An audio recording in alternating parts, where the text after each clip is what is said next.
रामलिंग मंदिराचा परिसर म्हणजे एक अनुभव आहे जो शब्दापेक्षा अधिक बोलतो. येथे येणार प्रत्येकजण काही क्षण थांबतो, अंतर्मुख होतो. कारण येथे दगड, झाडे, माती सगळे मिळून श्रद्धेची भाषा बोलत असतात. आळते गावातील रामलिंग मंदिर हे भगवान शिव यांना समर्पित आहे. हे केवळ एक देवस्थान नसून धार्मिक, सांस्कृतिक व आध्यात्मिक जीवनाचे केंद्र. प्राचीन परंपरा जपत उभे असलेले हे मंदिर साध्या रचनेतूनही भक्तांच्या मनात श्रद्धा व शांतता निर्माण करते.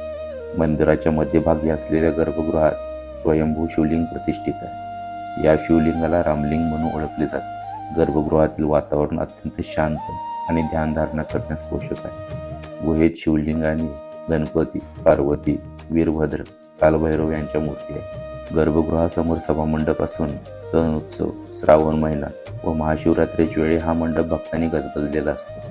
सभामंडपात विठ्ठल रखुमाईची मूर्ती आहे. गर्भगृहासमोर नंदी विराजमान आहे. मंदिराच्या शिखराची रचना पारंपरिक असून त्यावर कलश स्थापित आहे. मंदिराबाहेर कुंड, आजूबाजूला सप्तऋषींच्या नावाची मंदिरे आणि जुन्या दगडी धर्मशाळा आहे. रामलिंग मंदिराचा परिसर अत्यंत शांत, स्वच्छ व निसर्गरम्य. मंदिराभोवती प्रदक्षिणेसाठी व्यवस्था आहे. परिसरात असलेली वृक्षराजी वातावरण प्रसन्न ठेवते.